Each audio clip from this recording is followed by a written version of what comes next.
Sunrise Safari. My name is James Hendry. We are coming to you live from Jumar Private Game Reserve on the western fringes of the great Kruger National Park. Some 8.5 million acres of South African wilderness land.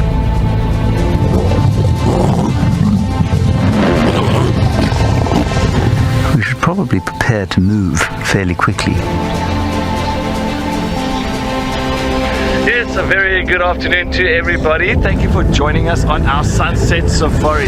Oh, look, they're chasing something. We've got Panda working his magic on the camera, and I hope that you are ready for a little bush adventure. The baboons have spotted her. How quick is that, eh? Drive has wrapped. Thanks for a great show, guys. Absolutely amazing. Hello, Marley Craft. You want to know how long rhinos live for? Well, Marley, rhinos can live for about 45 years. As you know, this is a live and interactive show, and your questions and comments are very important to us, and we love to hear from you. We've got our 3 amigos, and they are on a kill. Oh my goodness, oh my goodness, oh my goodness, oh my goodness.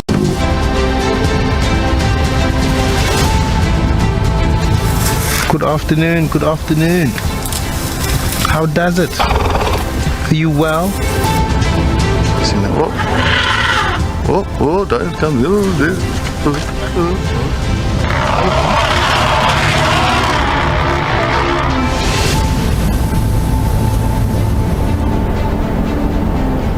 Nice, relaxed, quiet moments by the watering hole. Peaceful, still.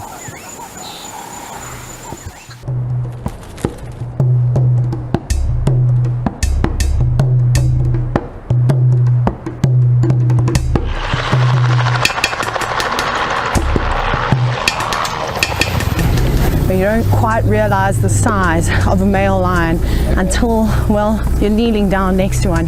Right, the dart is in. This has been really nicely done. That whole safari live video just inspired me to fulfill my dream of becoming a safari guide as well.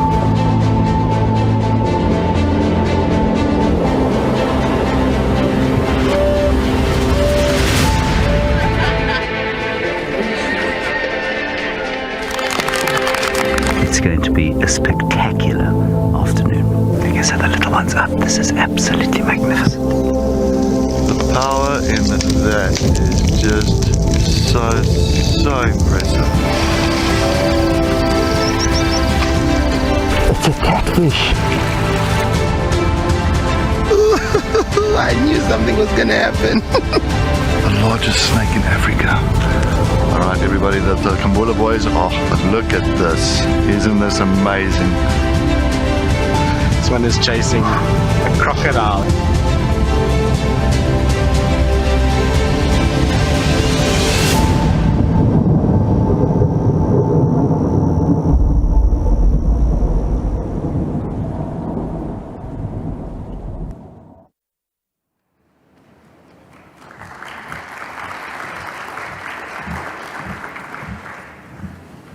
Ladies and gentlemen, esteemed conservationists, scientists, the 2 Duncans and team, and of course the Oppenheimer family who have made this all happen.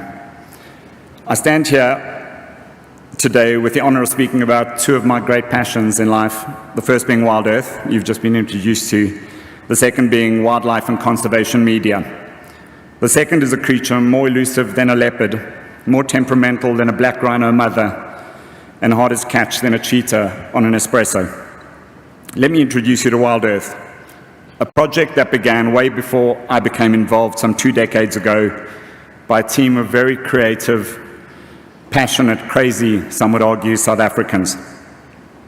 It began with a dream of making the majesty of African wildlife and safari accessible to everyone around the world, no matter their income or their ability to travel.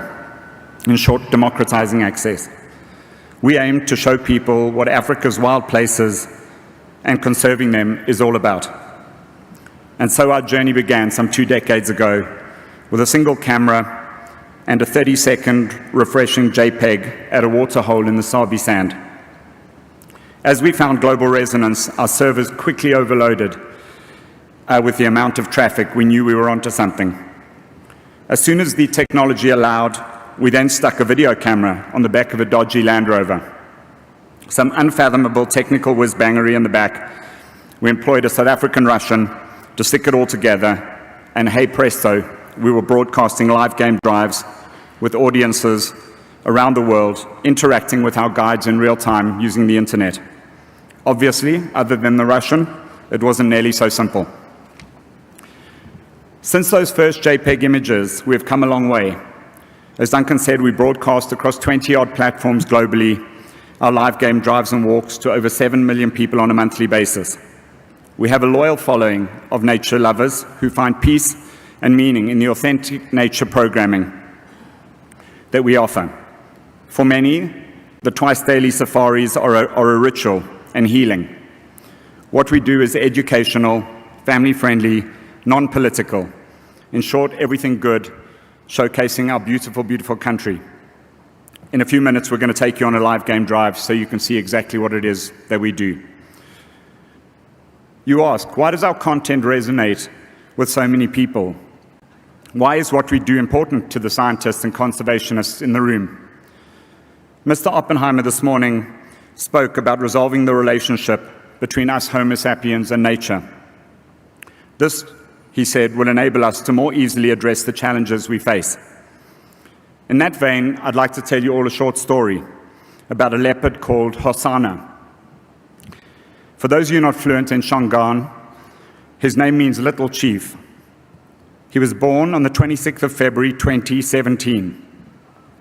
We know this because we found him on his birthday. We followed him until he dispersed from his natal territory 3.5 years later. By that time, Hosanna left to sow his proverbial wild oats. He was probably the most famous leopard on the planet. He had featured in National Geographic, Discovery, SABC, as well as our daily game drives. He had his own Facebook page and an army of adoring fans invested in his well-being and future. Sure, some of those fans might be considered slightly obsessive. Some might say, more than that, a little bit crazy. But most just fell in love with nature through Hosanna. The hardened scientists amongst you might laugh or scorn the idea of a named leopard, and quite rightly be asking what possible value this cat had to conservation. Well, allow me to tell you, Hosanna, and yes, it is important that he had a name and not a number, he was no less wild for it, became an ambassador for leopards. Countless people around the world, through his story, became invested, not just in Hosanna, but in leopards in general. Not only that, they became invested in the fate of the wild places where leopards live, as well as the hyenas and lions they interact with. In short, Hosanna became a global ambassador for conservation of African ecosystems. He was also a magnet for tourists, amongst those who could afford to travel to see him and the other WildEarth characters. Hosanna's life tragically was cut short in an accident involving an anti-poaching member when he was just 6 years old. He left one surviving son, from what we can tell. Our mission is to connect people with nature. That is our purpose and our reason to be. That means connecting people with the characters and places where we shoot our live safaris. But it also means connecting them in an accessible way with real conservation initiatives and cutting-edge research. To put it bluntly, the wider world couldn't care less, or much less fathom the dark arts of chi-square tables, multiple regression, and ordination statistics. They don't particularly want to know about the latest disk pasture meters and grass transect methods. Many, however, care deeply about what the results show and what they mean, and many of these have come to care more because of ambassadors like Hosanna. At WildEarth, we hope that we are going to do just that, take the immensely important work that you do and package it for the attention deficit world of today, so that our mission to connect people with nature goes beyond iconic big cats and birds into termites, grasses, fungi, ecology, evolution, and landscapes. But there's one thing. Being in the media business is a little bit like being on safari. You never know what's going to leap out of the bush and throw your plans into chaos. I'd argue it's a little bit worse. It's akin to being on foot instead of being in a vehicle. In our case, the real predators weren't the lions or the hyenas, but rather the changing media landscape. As someone said to me, television was having its newspaper moment. We were definitely on the receiving end. It's astonishing what it costs these days to produce the kind of pictures and broadcast them the way we do. We have tremendous technological hurdles, despite our Russian advantage. I'd also add, we run our company with 52 employees for the same price as the BBC takes to produce 1.5 hours of footage, a definite or unique advantage to being a South African company. More than anything, we face an uphill battle convincing people that it's acceptable to pay for content they watch. Some of you may be familiar with, in media circles, what's now known as the multi-choice debacle, a 50 billion rand company who thought we should pay them to be on their platform when you pay them a subscription fee. Let's just say some of our negotiations with them felt like choosing between being mauled by a herd of buffalo or swimming with crocodiles. We tried both, and definitely not advisable. Now, like a cheetah hunting in a rainstorm, we've had our share of near misses and spectacular fails, to be expected when you're a pioneer. Funding, for one, has been like searching for water in the desert. We know it's out there, it always seems to disappear, much like the mirage that sometimes happens. Investors love the idea of conservation. They love the idea of connecting people with the planet, until we mention the part where they need to part with actual dollars. And then there's the audience dilemma.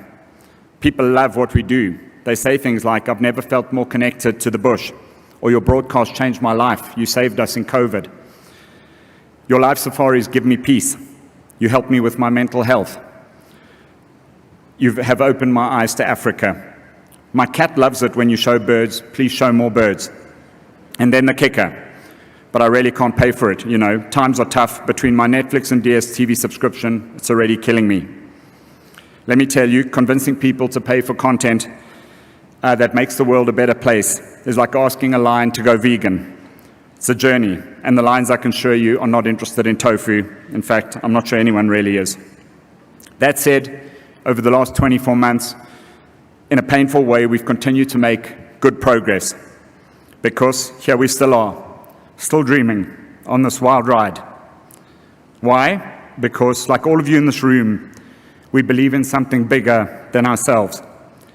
We believe that connecting people with nature is more and should be more than just beautiful stories, animals, and landscapes. It is profoundly necessary. There is a wild ember in each and every human being. Fanning that ember into a flame is our job. Nature is necessary for our survival as a species. As long as there is one person left who's willing to watch a leopard stalking its prey or a termite building its mound, we'll keep going. What we do is hard. We operate in the wilderness, leveraging satellite, mobile radio, and other baffling technology to send multiple feeds back to our mission control in Rivonia before sending it out real time to a global audience. You'll shortly get a glimpse. The WildEarth story is not just about challenges. It's a story not dissimilar to South Africa, of hope and of resilience, of fighting to stay relevant in a landscape where both ecosystems and media economics are rapidly changing. It's about championing our last remaining wild places and the extraordinary creatures that live in them. It's also about delivering authentic nature to humanity so that even if they never come to Africa, they take note of the grass plant growing in the pavement, the robin on the garden tap, or the first blossom in a cherry tree.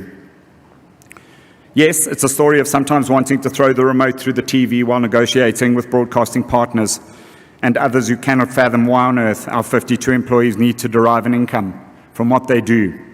But mostly it's a story of meaningful nature connection and conservation, a story we desperately want you to be a part of. As conservationists, scientists, and lovers of nature, you know what it's like to fight for something you care about, even when the odds are stacked against you. And that's what keeps us all going, the belief that what we're doing matters. So, in the spirit of perseverance, let's continue the journey together, fighting not just for the wild places and creatures we love, but for the stories that help protect them. And if along the way we happen to engage in another round of headbutting with multi-choice, or explain to another investor why WildEarth matters more than their 5th streaming service, or how African content really does come from Africa, we'll do that with a smile. Thank you all. Let's keep the wild alive. Please now join us on the world's largest safari vehicle. I believe there's a QR code if you're interested in asking questions. If you scan it on your mobile phone, type in a question, that'll go through to our mission control, and hopefully the naturalist will be able to ask a question, and I'll be back after the live safari to answer any questions if there are. Thank you all for your time. Up here. And here it's obviously quite a bit of a sandier environment as opposed to that limestone environment.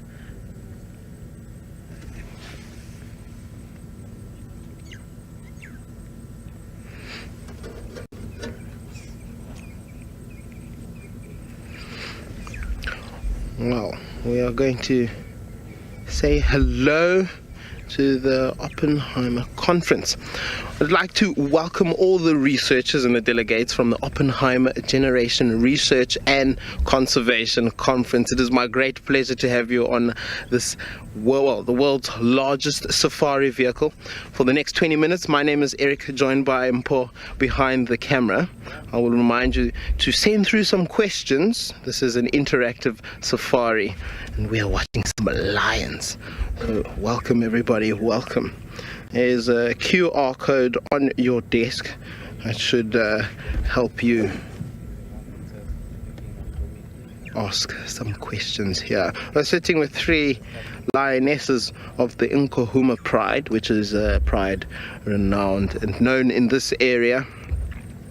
And they've been sitting here, well, they've been sleeping here all afternoon, and in this area of Djuma in the Sabi Sands for majority of the day. They were found here this morning by Cedric, one of the other naturalists, and we've basically been keeping tabs on them since then and up until now. This is the most amount of movement we've had all afternoon. It seems 2 of the lionesses are awake and the 3rd one is sleeping.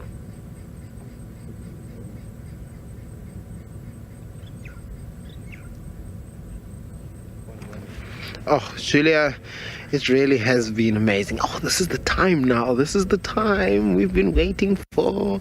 We're going to start getting active. The temperature's cooled down not completely, but it's cooled down to, I'd say, at least 20 to 21. So you're asking why lions are so lazy? Well, that's a very good question. One of the main reasons, and I've observed this being up here in the Sabi Sands, is these lions are very, very active throughout the evening. Whether it's patrolling, whether it's hunting, whether it's terrorizing other animals, they are very, very active throughout the night. Most of the time, all night. Oh, here we go. And, you know, obviously with them being so active all night, they get tired during the daytime and want to sleep. Oh. And this is why we find them, you know, being so lazy the whole time. But we're going to sit here a little bit longer and see just how the sighting unfolds. In the meantime, we're going to send you over to Cedric.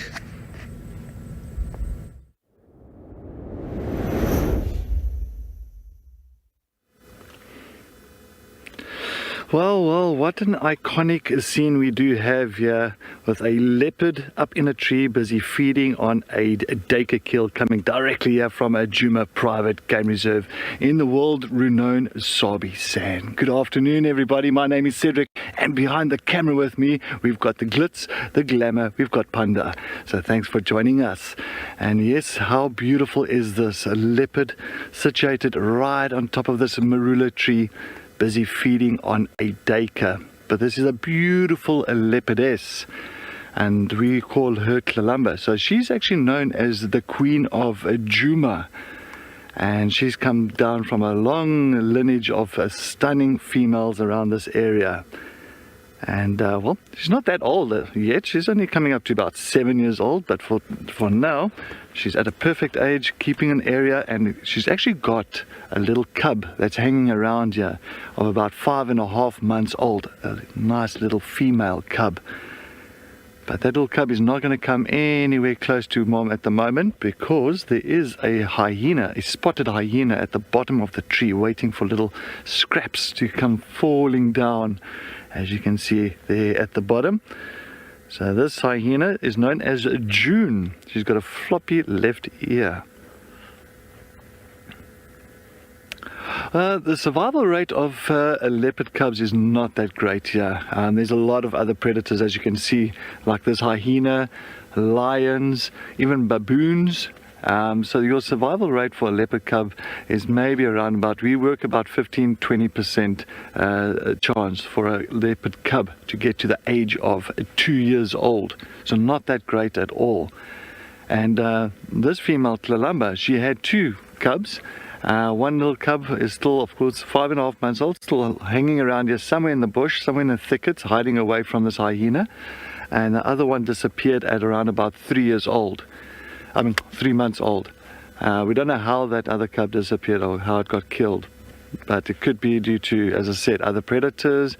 It could even be baboons, big pythons. So yeah, unfortunately she did lose the other one. But she's loving this kill. So clever for a leopard. Taking her kill up into, hoisting her kill up into a tree like this now. Poor hyena cannot climb trees, so she knows that she can at least feed on this duiker at her own time.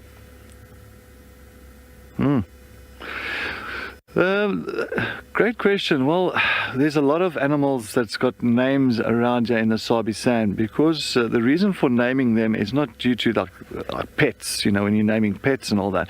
We name them mainly for research purposes. So like Tlalamba, for instance, like this leopardess that we've got here now. We seen Tlalamba here, for instance, this afternoon, up in the street, busy feeding on this duiker. 2-3 days later time, she's completely in another area of her territory, and somebody spots this female again. At least they can say, oh, we've got Tlalamba at this spot. And then we know exactly how far she's moving and how big her territory is. And that's a big, one of the big reasons on naming these animals. So at least we know these individuals and where they do move.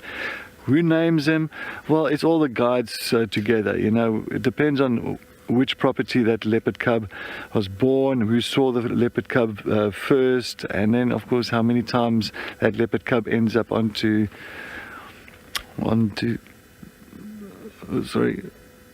the density. Great questions from the conference. That is fantastic. Well, the density of leopards in this area, difficult to say. Well, they say it's one of the highest density of leopards around in Africa. The reason for that is fantastic terrain for them. So you've got a lot of these big drainage lines here. You've got the Sand River, you've got the Sabi River, Manileti, Tambavati River, all coming through this reserve. And how many do we have here? How many leopards do we have in this area? Well, coming to names of leopards, I know the Panthera database. Well, the Panthera database says we've got around about 83, 84 named leopards in the Sabi Sand.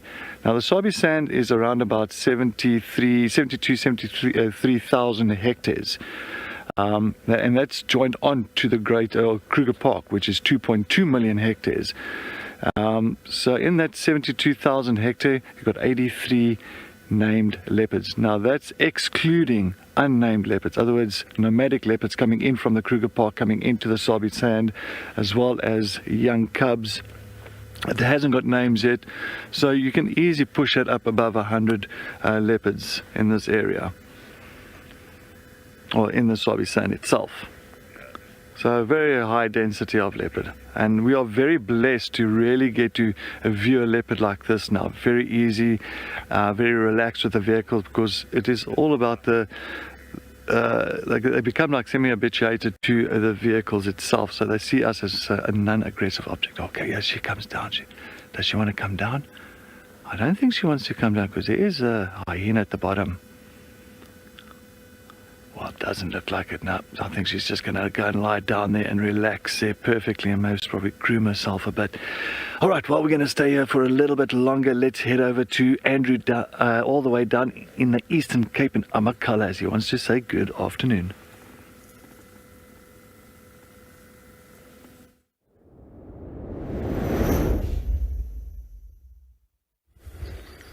Hello everybody, good afternoon to you all. My name is Andrew and Morgan is behind the camera, and in case you're wondering why you're not seeing my face, it's because we have some rhinoceros here and we don't want to pan out and then give away too many landmarks which might actually give away their position. So we're going to sit tight as we are now, and as time goes on you will see my face on some of the other segments, but for now let's just watch these rhinos.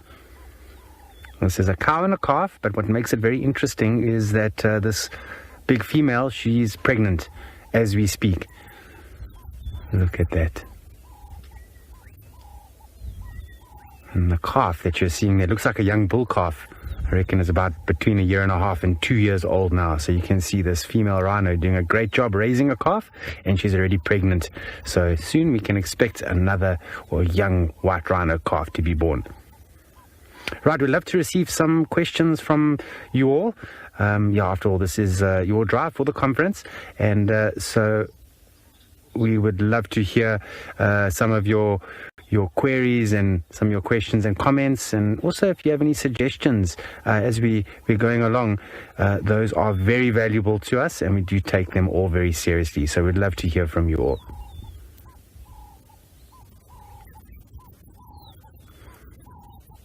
Brilliant stuff. We've had a fantastic afternoon so far. We've seen several rhino, and just this cow and calf now, it's really special because they're actually walking in our direction. Right, so young calf rhinos, bull rhinos, we'll use them as an example. They'll stay with the mother.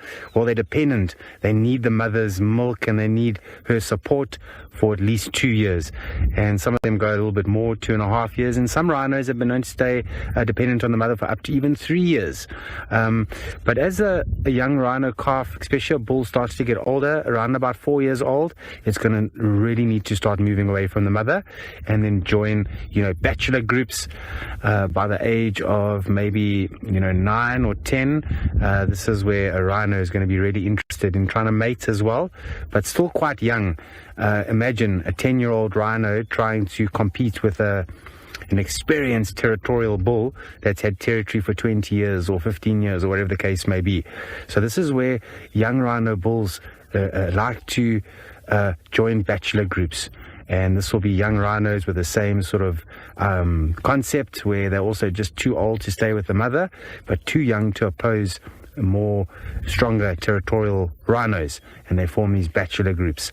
Female rhinos, on the other hand, they've been known to stay with the crash indefinitely for the rest of their life. That's also quite special. And you can see, sometimes groups of rhinos together, which are usually, if it's not bachelor groups, then it's going to be a mother with previous offspring. And sometimes other females, they do like to make a bond with one another.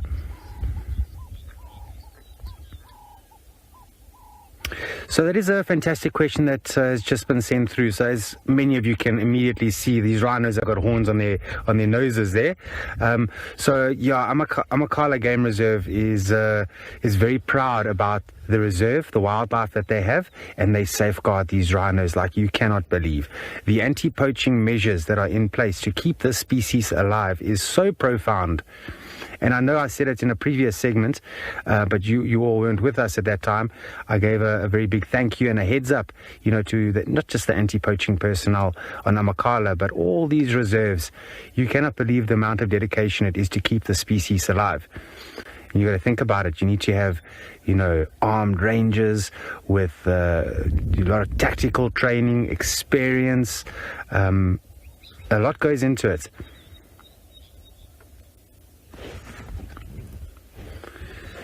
Jonathan, there are a few. I'm not quite sure how many there are. They're very well hidden. And they operate in much different areas and they behave a lot differently. They can look very similar. If you're not familiar with rhino, the two different species, you might get confused between the two. But yeah, they behave differently. You know, white rhinos, they do like more open environments, which actually puts them in a vulnerable state because they're much easily spotted by people and poachers and things like that. I mean, if an aircraft flies over now, they're going to spot these rhinos immediately. But Amakala, like I say, these very rhino that you're watching right now, make no mistake, they're being watched right now. So there will be anti-poaching hidden somewhere in the bush, and they've got eyes on these rhinos, and they're just going to make sure that they're going to be fine. All right, wonderful sighting of these rhinos. I'm glad that we exposed them to you. But yeah, Cedric is still with lumber, with the kill. So let's go and join him with that leopardess.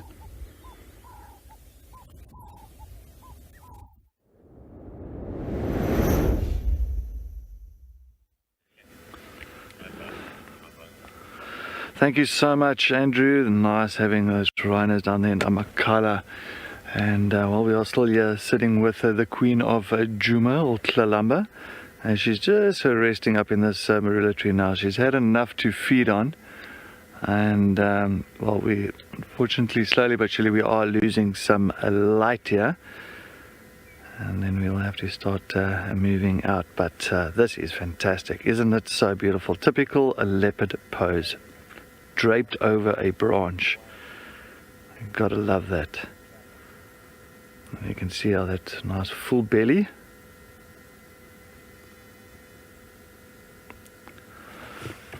Well, it's a nice, good question how to identify a leopard. Well, first thing for a leopard is it's going to have rosettes. You can see those beautiful little black circles. We call it a rosette. And in the center of that rosette is like a dark golden color as well. So that is one of the main features that a leopard's got. As well as then the nice long, well, you can't see the long thick tail. I think the tail's, we can't really see it, I wonder. Oh, there, we can kind of see it. So leopard's got a beautiful long thick tail, and that tail they use for counterbalancing.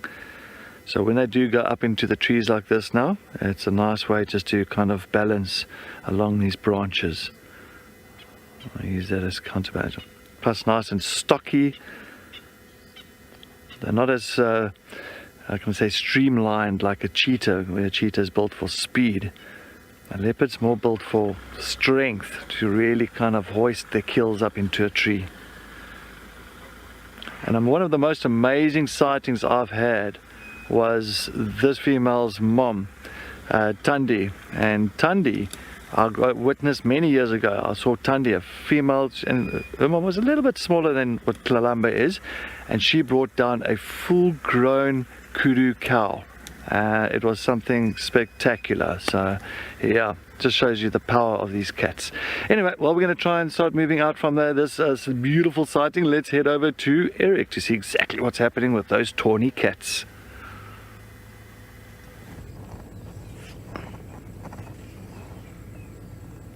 Goodness gracious, a full kudu cow. Well, welcome back, ladies and gentlemen. You're back with myself, Eric, and Mpo behind the camera here, and we are still with our 3 now sleeping lions. We thought that they were going to get active, maybe not just yet. They walked maybe, which tree was it?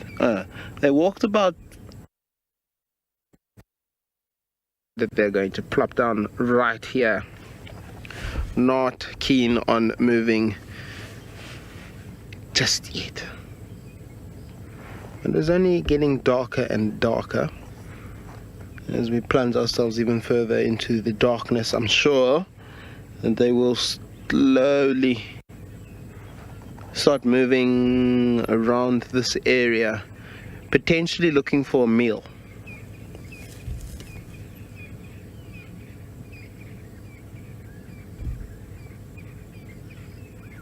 A lot of the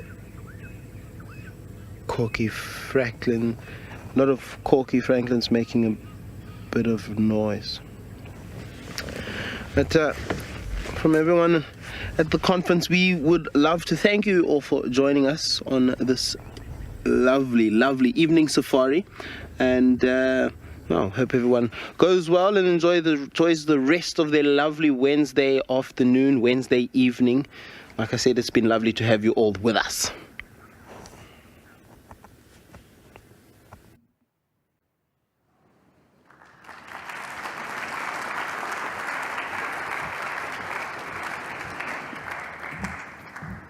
think we're going to take a couple of questions now, if there are any, but I would like to say a huge word of thanks to the WildEarth team. They made that look really, really easy, and nature never disappoints. Human beings tend to disappoint a lot, but nature always delivers, and I think that was just amazing. We were worried, obviously, about the weather. We were worried about some of the technical challenges, but to Alex and his team, to the mission control in Rivonia, to our naturalists, well done, guys. That was absolutely superb. I'm happy to take any questions if they are. If not, we've got some highlights that we're going to play post that. I think there are some mics. I would just like to ask, Malumbo, is it Malumbo? Malumbo. Malumbo, he was hurt on the weekend with a really bad foot. And I think it was, a story was that it was about territory with his own brother or sister. And I just wondered how he was, you see. He's looking pretty good. She's looking pretty good. He eventually walked for about 4 meters into the bush to hide himself, or herself, because he really was badly hurt. And everyone was worried that he was going to be taken up by hyenas or something that night. So, sorry, I got a glass of wine. I just wanted, you see, that's what happened. Exactly, that's a great example of one of our passionate viewers. And so I would like to know how he is, even if I don't hear today. Lumbo's fantastic. She actually had the cub with her this morning, so that was amazing. Yeah, so my understanding, they're both doing well. Thank you.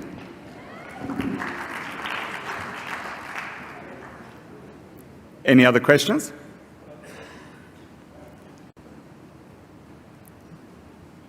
So there seems to be a big focus on the big five, right? Is there any focus on the smaller creatures like the arthropods or anything like that? No, and that's a great question. And, I think, as I try to mention, obviously the view is to expand it to as many animals as we can and create more awareness. We're very keen to do walks in the bush as well. We did that historically. That's something we've been focused, a big focus in the last 24 months has been to increase the quality of what we do. In order for us to be able to sell product, it needs to be of a very high quality, using drones, using additional cameras, trying to make it exciting, make sure we have playback.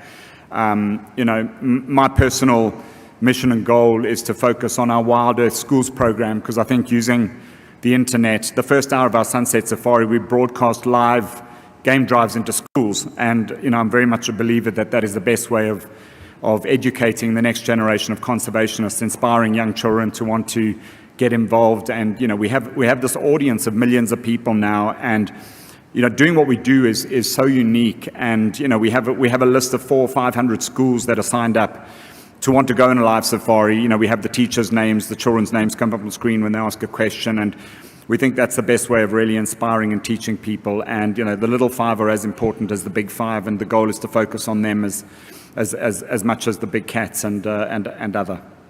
Yeah, I think what you do is absolutely amazing. You bring the outdoor indoors, and I think for a huge part of our population, it's so important that we don't view these conservation areas as exclusive areas for other people, but everyone can enjoy it wherever they are within Southern Africa, or even the world. So I think that's very important. But I also think it's very important to portray a balanced thing. I'm biased to arthropods, but yeah, we've all got our own flavor of the day. But thank you. No, thank you very much for the comments. Couldn't agree more. We're democratizing access. Those of us who've been fortunate enough to visit the Sabi Sands or afford some of the prices, this shouldn't be the domain of people who just are able to afford that. And using the technology, as I like to say, we're able to take 6 or 7 million people versus a normal 6 without the footprint, and inspiring that next generation. I'm also hugely excited about what AI and localization are going to enable us to do in multiple different languages, and I think that's going to be great for the country. It's great for creating awareness and education, and we're super excited about the potential that offers.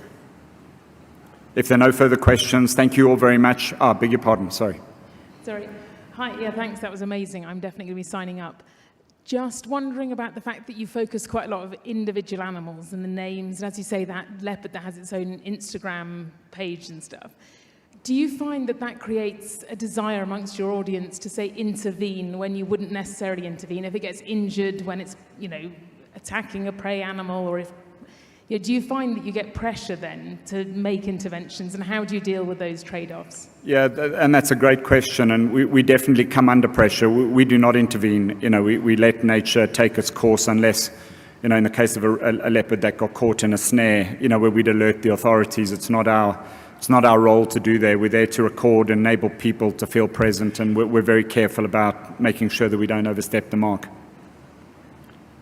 If there are no further questions, thank you all very much. I beg your pardon, sorry. I have a question. Being a live show and having live questions come through, I could imagine that every now and then a controversial question comes in, whether it's about hunting or trade or other kinds of use. How do you manage these questions, and are the guides kind of prepped to answer it in some way, or is it their personal opinions, or is this perhaps just filtered out from the producers? Thanks. Yeah, so the questions go into our mission control in Rivonia. We have a team of people there, a team of directors, obviously managing our social media, managing the questions, managing all the different feeds. As you can see, we've got a number of vehicles at any one time out on the ground. We obviously screen them, those questions that don't make any sense, we obviously don't put forward. So there is a process that we go through to make sure we only put questions that we believe are relevant or entertaining or serve a purpose. Good. With no further ado, thank you all very much. I think we've got one final clip to play, which is the highlights of some of the sightings over the last couple of months. And thank you very much for having us. Now, in that trunk of his, he's got up to 40,000 different muscles. Okay, big boy. No. What are you doing? Don't be naughty. Balara. Hey. Big boy. This is not necessary.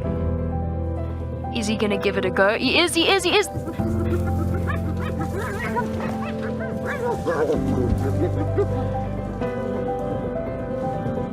Whoa, that's epic.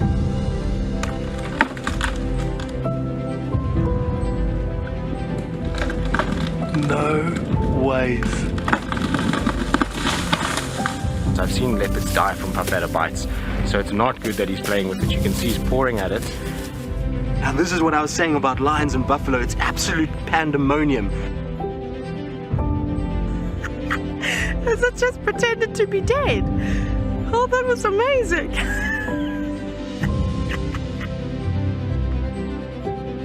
And when it gets dangling like that, isn't it ridiculous? Why don't you eat it? I think he's eaten so much nyala over the...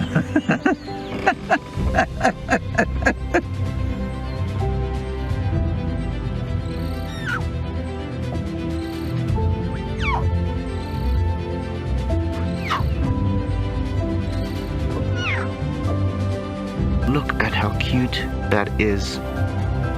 This is unbelievable. Unbelievable. Okay, mister. Okay. Thank you. Just covered us in something. So we've been extremely lucky. Do cheetah males groom each other for social bonding? And I can't give you a better answer than what they're actually doing in front of the camera right now.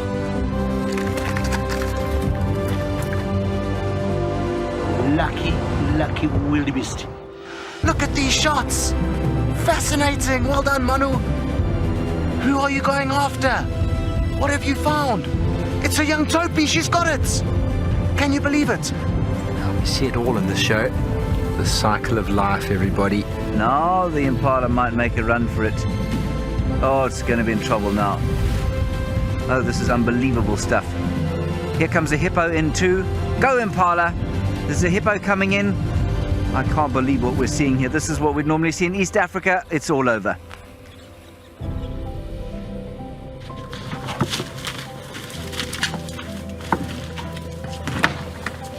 Oh, there's two. Just keeps on delivering. How insane is that animal? Only meters away from me, folks.